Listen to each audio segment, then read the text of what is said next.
Hi, this is Nicole Miller, and you're watching YA Wise, a hub for parents and readers. Hello! Today we are talking about Pennyroyal Academy by M.A. Larson, which was published by, let me get this right, G.P.P. Putnam's Sons, which is a sub-company of Penguin Books in 2014. So this follows the journey of Evie in her first year at Pennyroyal Academy as she learns to fight witches, navigated complicated family dynamics, and learn about a new world. So this is the first book in a series, like most of the other ones that we've discussed. So Larson is best known for his work as a screenwriter. He worked on My Little Pony, Friendship is Magic, and several other shows, including DC Superhero Girls. Yes, so this is his only book series, and he lives with his wife and his two dogs in California. So there's not a ton of information out there on him. I tried to find some. There's not. Especially tied to this book, because most of his work is in TV and like writing for animated TV series.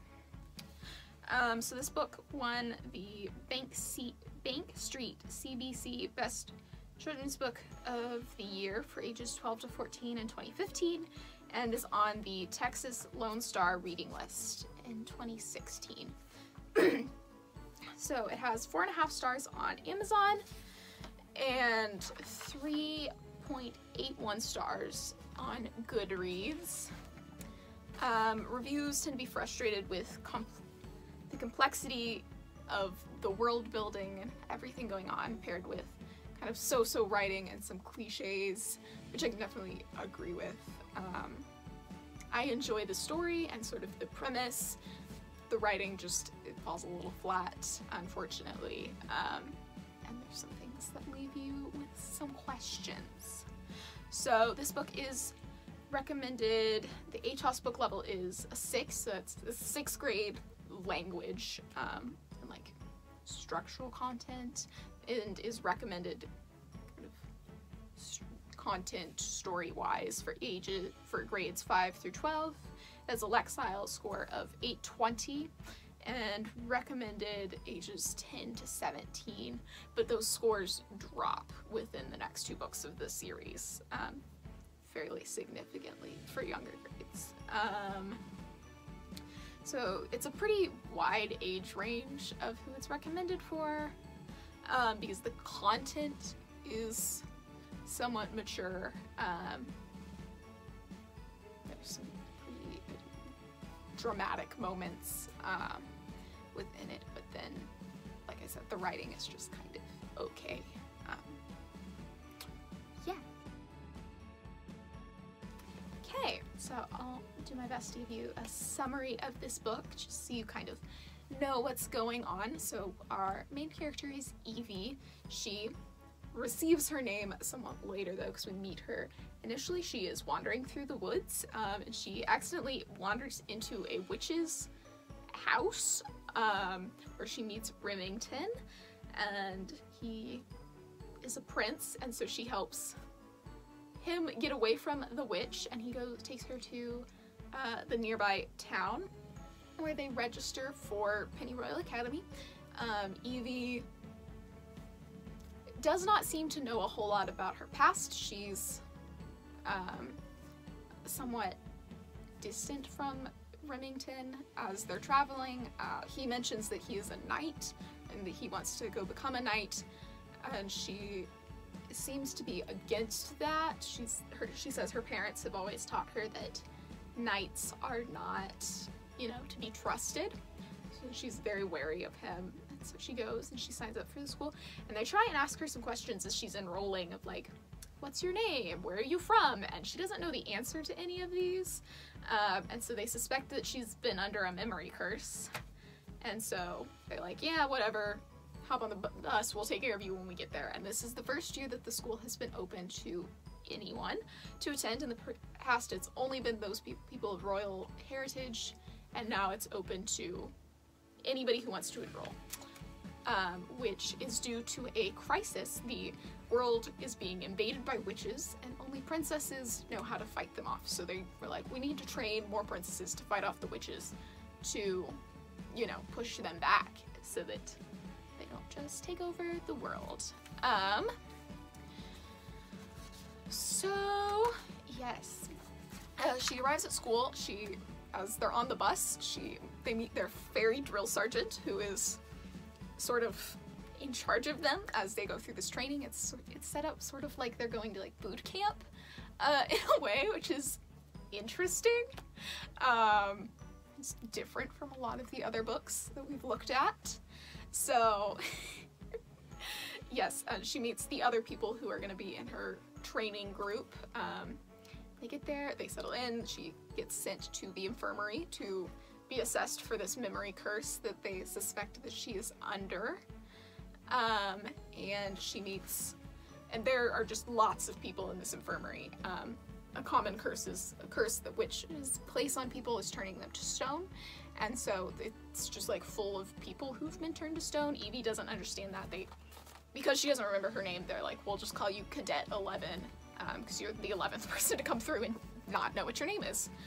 Which then her friends that she meets say, they're like, we're not gonna call you a number, your name is Evie now, and she holds on to that. So, she goes, and there's also lots of people who've been turned into animals through magical means, and so she meets a boy who was turned into a pig, and as soon as he sees her, he turns back into a human boy.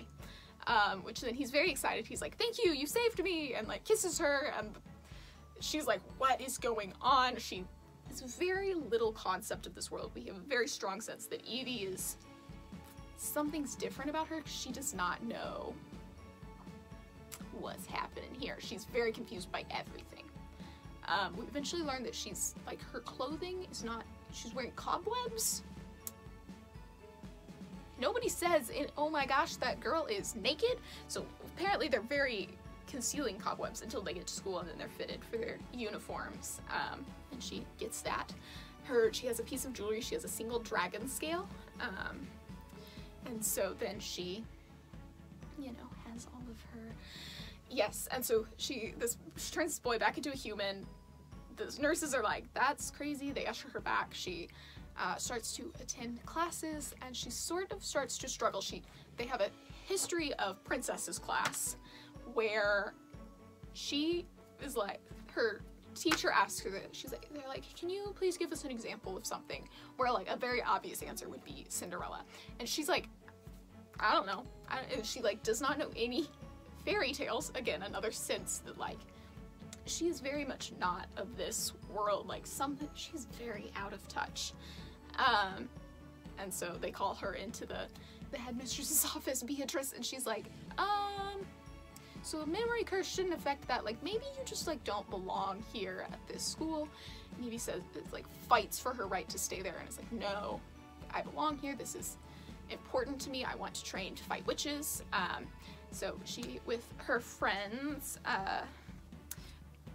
Basil, who is a boy, who his mother had like 13 boys, and then Basil is the youngest son, and she was like, I want a daughter I want to raise a princess, and so she has raised Basil.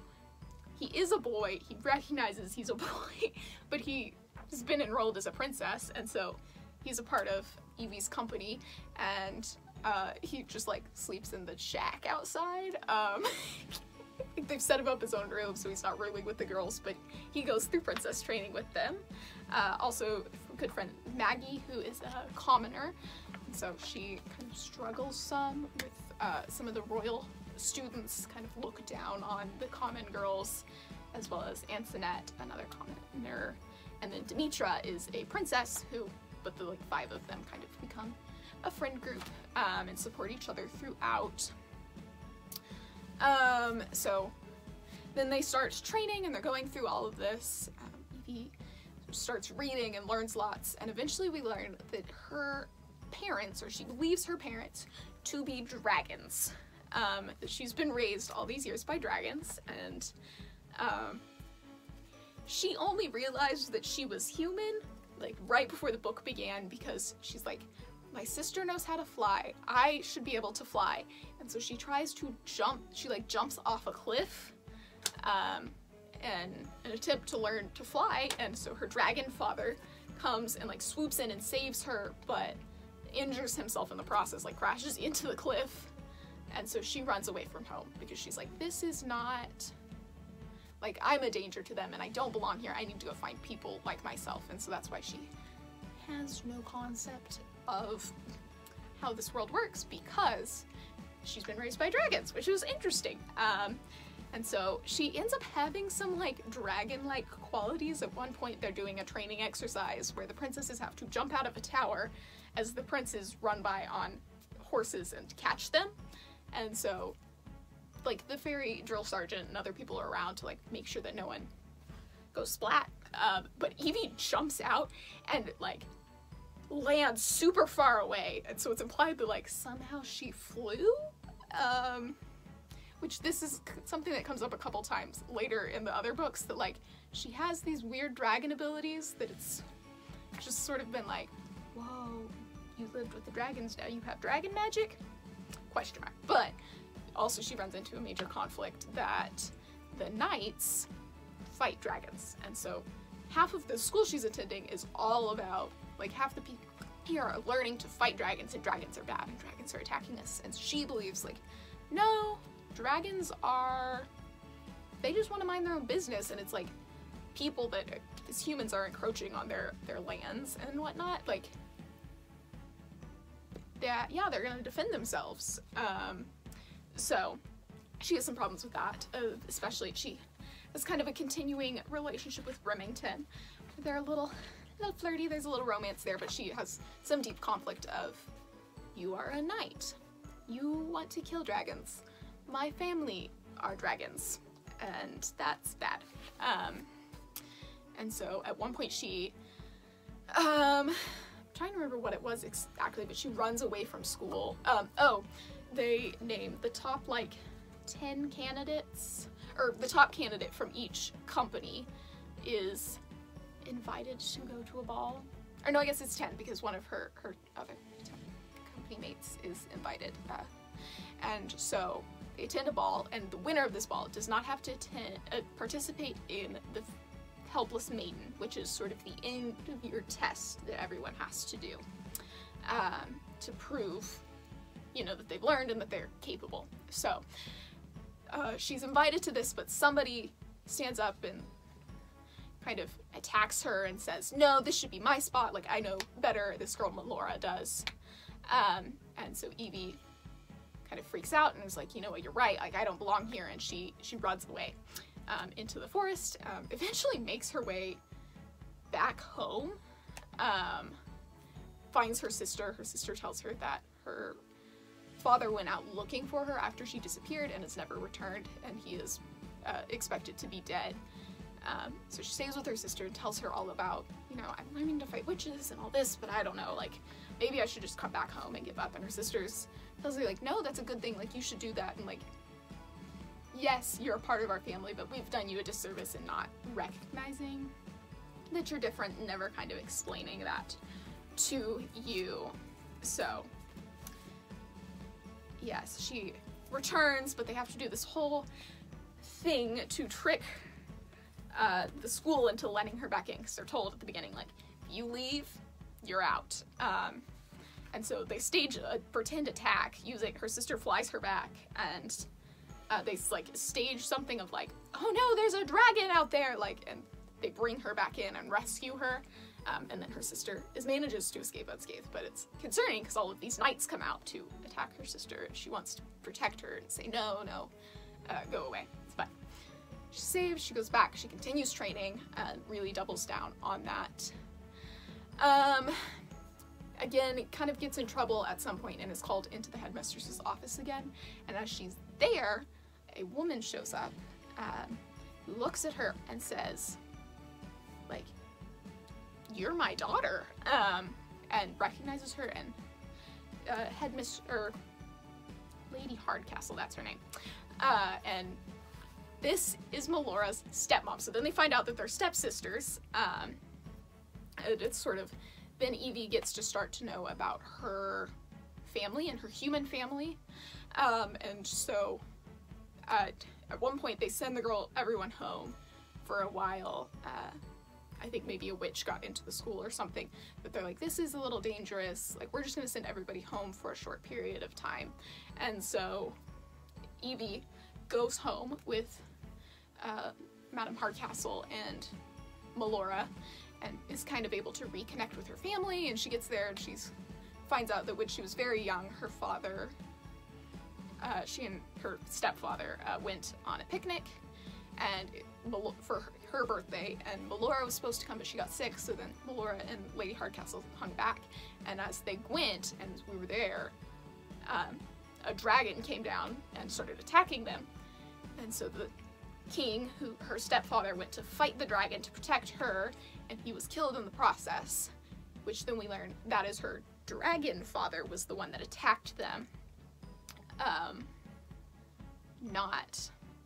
And then for some reason took her in, and that's kind of like question mark. At that point we're kind of confused, and she feels very conflicted of, well, this family that I've loved all this time actually killed my real family and then like kidnapped me, and you know, doesn't know how to feel about all of that. So she has all these confused feelings. Madame Hardcastle tries to convince her to, she's like, please, you're my daughter, I'd love to just like reconnect with you. Can you just stay home for the rest of the school year so that we can, like, I can get to know you again, and then you can go back next year. And Evie says, no, like, I want to stay with this, and like, I've made this commitment, I'm going to stay for the year. So she goes back. Melora has been very distant from her during this point. Like, once they figured out they were sisters, they were like, this is awkward and weird. Melora's been not super nice to her the whole time because she's royal, and Evie's a commoner, or was believed to be, but now we know that she is royal because of her family. And so they go through the rest of the school year, and then we get to the Helpless Maiden.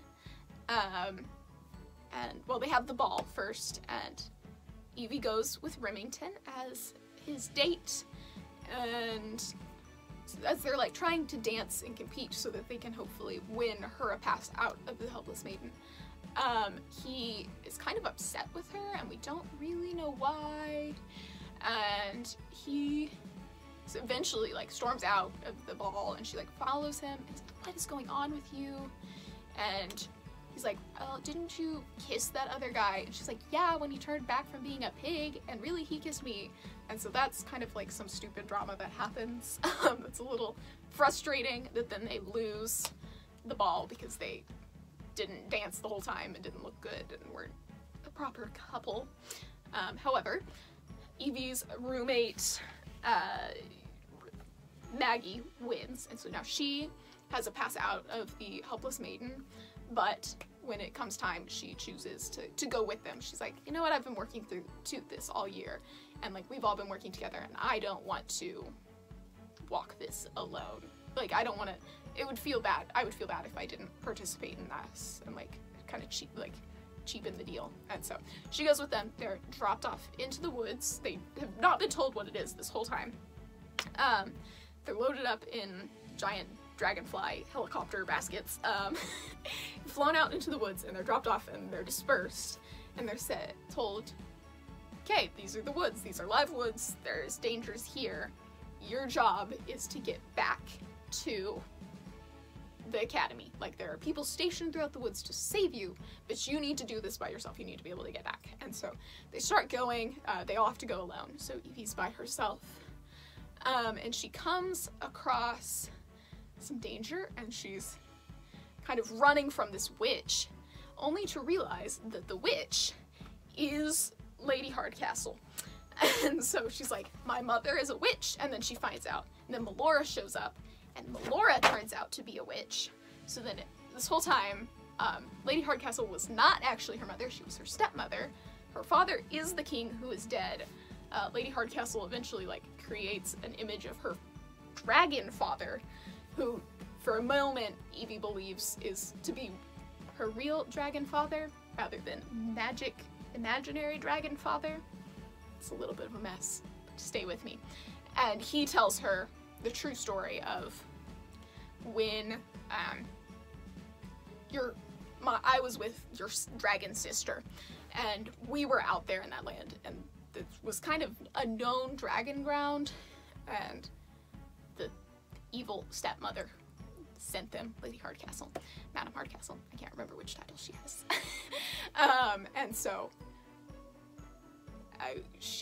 when the king and Evie show up at what they think is a happy little picnic spot, but really is a dragon feeding ground, then the two dads fought it out because both were worried that the other was going to hurt their daughter. And so then, when the dragon dad realized what had happened, he's like, well, I can't just leave this child here in danger, and takes her back, and that's how Evie ends up with her family. So, and she's able to kind of resolve that, but then realizes that this is all an illusion and a trick to trap her by the witches that are her stepmother and stepsister. Which it only gets more convoluted as the rest of the series goes on. Yes, but her stepmother was pretending to be her real mother because after she died, Evie died. It was believed she died with the dragon attack. At that point, only like children of kings and queens could be admitted to the academy, not stepchildren like Melora. And so she was like, well, we'll pretend that Melora is actually the king's daughter. Yes, so Evie's real parents are the king, and then unnamed mother, which comes into play later. Unnamed mother disappears from the picture, and then the king marries Madam Hardcastle. Madam Hardcastle has a daughter, Melora, and the king has Evie. She went by Nicolina then, but she's Evie now. And they get married, and they're all living together happily, except both of these people are witches. So Madam Hardcastle and Melora are witches, but Melora did not know she was a witch until the very end, when she is transformed during the Helpless Maiden. And so Lady Hardcastle was stationed during the Helpless Maiden to help protect people, help the girls, except that she was actually a witch and really wants Evie to die. So he married Madam Hardcastle, and they were happily married until she sent him off to this dragon place to get them both killed. And once they died, and Evie was supposed to be dead, she then pretended that Melora was the king's daughter and Evie was her daughter, so that Melora would be regarded as a true royal, which is the witch's evil plot to get a witch into the royalty and into the princesses to infiltrate their ranks. However, instead of dying, Evie is adopted by the dragon family. So she has no biological relation to the dragon family, but she's been raised her whole life by them from the age of like 5 or 6. So hopefully that helped explain it. It's pretty messy. Yes, but Evie is able to fight off these two witches and get back to the school, and they're celebrated, and there's like the graduation ceremony, but it's not really addressed that like, hey, this major person that everybody trusted, as well as one of our classmates, ended up being a witch. They were witches, and that's not good, but it's not really addressed, and they graduate and are then sent home for the summer. And that's the end of that book. Okay, so let's take a closer look at some of our characters and the way that they represent adolescence and sort of the adolescent experience. So our main character is Evie, right? She's got that messy family tree, and she is introduced to an entirely new world to her over the course of the novel. And she learns the importance of courage, friendship, and kindness, which are supposed to be the main tools that a princess uses to fight off witches, because that sort of sense of courage and the sense of deep friendship and love repels them, because it's so the opposite of who they are. So She sometimes feels too much dragon to be a princess and too much princess to be a dragon, and so she's very sort of uncertain of her identity, that she's sort of starting to learn to balance that at the end of the book. But that's definitely something that she learns in later books. Yeah. So then Laura is Evie's stepsister, who turns out to be a witch in the end. Throughout the book, she's pretty mean to Evie and the other girls because she thinks she's better as a highborn lady. She tells Evie that she can't control the things she does when she sort of acts viciously. She, at one point, destroys Evie's dress right before the ball, and Evie has to get a new one. So it's a little fishy at the time of like, what do you mean you can't control being a bad person? But then when it turns out she's a witch, she really doesn't have anything but hatred in her heart, supposedly. However, Melora does choose to save Evie at the end during the Helpless Maiden, which is interesting, right? She chooses not to give in to the witchy sense, but protects her from her mother. So Remington is the love interest. He's a little self-absorbed, but he shows some real compassion for Evie. He checks on her throughout the book, seeing how she's adjusting to the new world. And there's sort of this rumor going around that like, oh, Remington has killed a dragon. He killed one when he was like 11, and it's this big deal. And so Evie has some pretty strong feelings about that, obviously, as a whose family is dragon. And so, but once he finds out, he tells her, he's like, yeah, I try and play that down, but it's because he's always felt really, really bad about killing that dragon, but he was, the dragon was attacking his brother, I believe, and so he had to protect him, and he's like, I always felt bad about that, and that feels like the wrong thing to do, and he feels conflicted about the fact that he's training to be a knight and to kill more dragons. We also find out that he's the grandson of the Frog Prince, so he can turn into a frog, which he does sometimes. It's a fun little detail. Yeah, but he does a good job of taking care of her, and aside from the one moment at the ball when he gets super jealous, he's pretty good in terms of love interest. So then her main friends are Basil, Maggie, Demetra, and Antoinette. Basil is the 22nd boy in his family, and his mother raised him to be a princess. His involvement is pretty, like, mostly comical. Like, when they announce the candidates, the people that are going to attend the grand ball, they, instead of Evie's name, they put Basil's name in. Somebody, like, pulls it that prank, and he's like, you've gotta be kidding me. Like, I don't want to go to the ball in a dress and, like, I have to dance with some guy. So it's, like, mostly for comedic effect. However, it does come to play later in the books, because Evie kind of, in the later books, Evie plays a role of, she's like, hey, by the way, please stop killing the dragons, and is able to convince the knights that they shouldn't do that. So then the knights are trained to fight witches, because Basil has demonstrated, like, yeah, guys can do that just as well as girls can. So Maggie is a low-born girl. She does pretty well in school.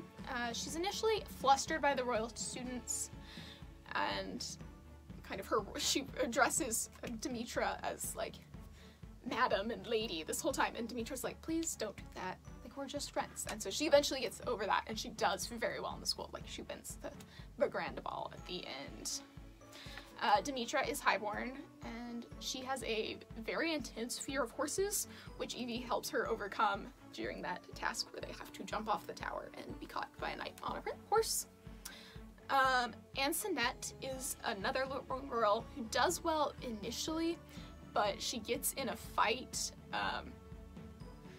where Melora is like deliberately sabotaging Demetra as she's trying to climb a wall, and so Evie then gets involved and is like, Melora, stop that, like, you're going to, like, you could really hurt her, and Melora won't do it, and then Antoinette comes and gets involved as well, and so Antoinette ends up being expelled for that fairly early on, and that's the incident when Evie ends up meeting her mother, because her mother's, her witch mother, Lady Hardcastle, she shows up because Melora has gotten in trouble.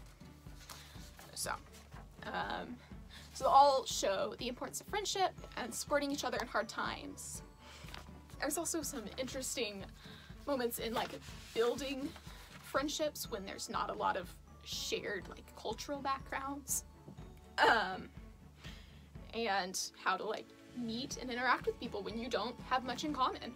So they face hardships and some bullying and like gossiping things kind of come up, but they are better for working together. They walk a path of self-discovery and kind of learn what it means to be a princess for each and every one of them.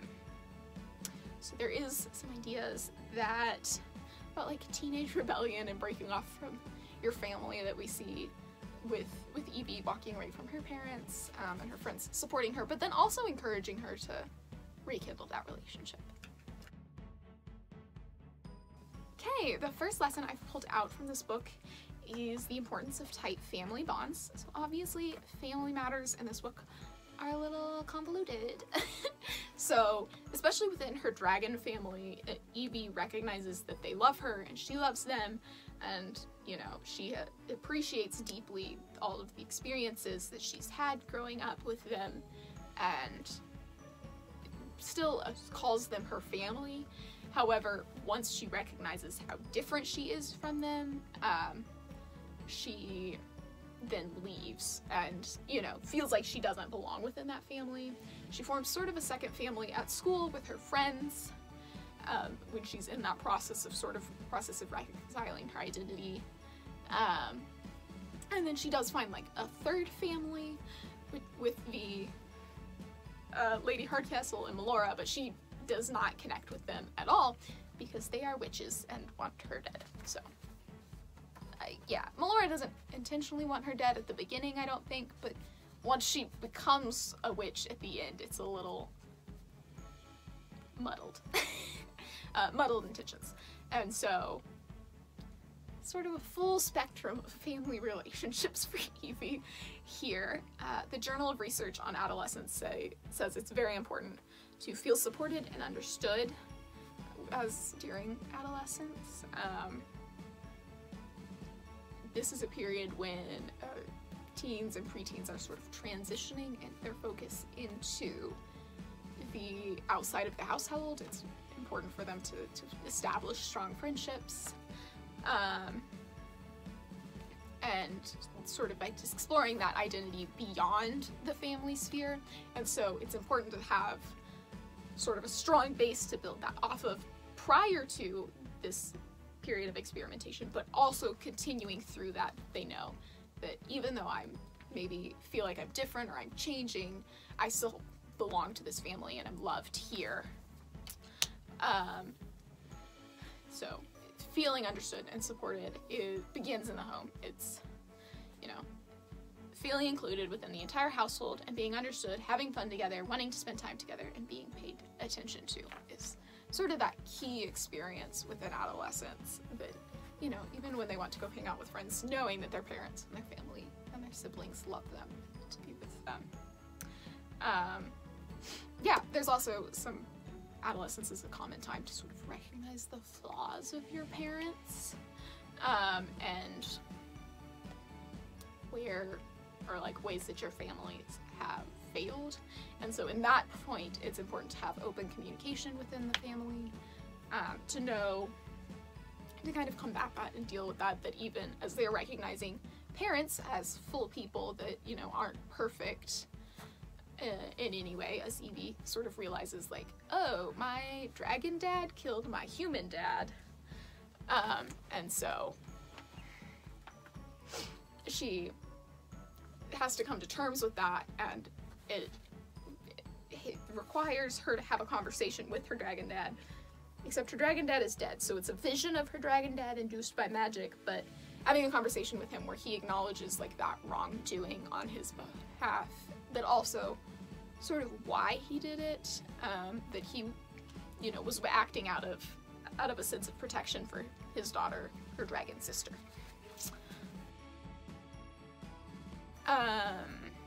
So the next lesson is just how important it is to be able to persevere in tough times when you face adversity. So people call that grit, or perseverance. So Demetra has to jump out of the tower down to the horses, which scares her pretty deeply, and so Evie talks her through that moment, and hey, like, you can do hard things, and like, you're gonna be safe, and is able to help her. Evie then returning after she runs away, as well as sort of demanding to stay in a way when they try and send her home in different points, that no, this is what I want, and I'm gonna keep doing this, and I'm gonna work hard. Even when they kind of tell her, like, you're not cut out for this, this isn't the right place for you. So yeah, it's really important to stick to your commitments at a young age, and sort of all ages. That adolescence is the beginning of being able to understand that and the meaning of a commitment and being able to stick with it, just as the brain is forming. And so it's important as parents to encourage that, hey, you joined the sports team, or you signed up for a role in this play, or whatever it may be, that like, when we do that, we need to stick it out to the end, even when it gets hard. That when you have a commitment, it's important to stay with it. You know, and people who develop this sort of perseverance are more likely to graduate high school, stay married, keep a job. Like, these are all, it's an important life skills to be able to learn. So when things get hard, you can't just give up, you can't walk away from that. So the University of Michigan has a couple of steps for developing grit and perseverance, which is to clarify your goals, to know what you want. You can't go after something if you don't know what it is. To discover your interests. Evie knows that, like, hey, I want to fight fight witches, and so I'm going to stay at this school, I'm going to learn everything I can so that I can do that. So to practice deliberately, so perseverance is not something that sort of just comes as a byproduct, or sort of as life goes on. Like, this is something that you have to be intentionally aware of and to continue to work on. And the earlier you start, the better. So especially in adolescence, parents can encourage that hey, we're gonna stick it out when things get hard, and encourage your young people as they're going through that. I recommend knowing your purpose. It's very hard to stick to something if there's not good reason behind it, right? Practicing optimistic self-talk. So when things get hard, it's hard to, it's easy to be hard on yourself, and you don't want that. You want your teen or your preteen to recognize the things that they do well, and the way that they are succeeding. And so as parents, you can encourage that kind of self-talk mindset. And then they said join a gritty culture, but surround yourself with like-minded people, right? The other girls in her company really want to succeed, and she's surrounded by all these people that want to succeed themselves and also want to see her succeed, and supporting them. So make your household a gritty culture of we're gonna push each other towards our goals and to reach them, but also helping your children find good friends, or like finding a good team to be part of, that everyone wants to work together to support each other. Okay, the final lesson I have here is learning to pursue your own destiny and choose the things that you want to do, choosing your own path. So this book, there's some talk about the fates, and the fates are portrayed as sort of, they'll set the path, but they don't necessarily determine every move along it. So Evie's told, like, oh, the fates must have brought you to the school for this reason or that, but they don't. Evie still determines her own path. And so there's some also, like, Evie's background prepares her for this, right? Her living and growing up with dragons has made her very brave. Her family background, she has made her a candidate for the academy. She doesn't necessarily use that at the beginning, right? But later on, it definitely helps her that she's now recognized as a royal person when she gets into trouble. But she still has to choose to stay and to fight for her ability to be allowed at the academy, right? Beatrice tries to say, oh, the fates must have brought you just so you can turn that guy back from a pig into a human boy. And she says, no, like, I'm here because I want to be here. And she stands her ground and she fights for that, which is a very admirable quality. So adolescent brains are starting to shift from sort of thinking concretely and only really being able to understand and think about the things in front of them to now being able to think abstractly is sort of what's happening at this period of life. And so this is sort of the point where they're starting to be able to make plans for the future and understand what that means more. However, since it is a transitional process, right, they do still need some help and support from parents and teachers and people around them in doing that and helping them think through all of these stages. And so, but they also want to feel autonomy, like they want to be able to make their own plans. And sometimes thinking that the way that parents do, you know, it's because it's a transitional process, right? They may not always follow your thinking when you're making plans or helping them make plans, so you may have to explain it a little bit more clearly, right? So you may be able to go A equals D, but you may have to, for them, you may have to start, well, A equals B, and B equals C, and C equals D, and walk out each step, right? All right, final thoughts, further thinking for you. So in terms of discussion questions, which of course, as always, these are just sort of a starting point, right? You've got to dig in and think your own questions and kind of lead conversation. Where it's gonna go. So you can ask your kids, how much support do you want from me? And like, how can I help support you in making decisions for your future and choosing that path? What do you believe to be God's plan for your life, or what do you believe to be the plan for your life? How much control do you feel like you have over your own future? Evie struggles with her commitment to the academy and wants to give up. Have there ever been times that you have struggled at something and wanted to give up, or someone has told you like you should give up? Have there ever been times you felt like an outsider within your friend groups or within our family? And along the same vein, you know, what are some ways that you recognize that you're different from the rest of our family? And how can families help each other feel like they belong? How much do you feel like your personality comes from being a part of the family, and how much is based on the choices that you've made, sort of that nature versus nurture thing? Yeah, so it's all just somewhere to start. So I've got some next reading material, some other books that, you know, if your adolescent enjoyed this book or enjoyed the lessons in this book, they might enjoy next. And all are within sort of the same Lexile or AR level, though they contain more complex themes and writing. So the first one is To Kill a Mockingbird, which has a lot on the importance of family and sort of recognizing when your family is different from other people's families around you, and learning what your family's values are and how sort of developing your own family values within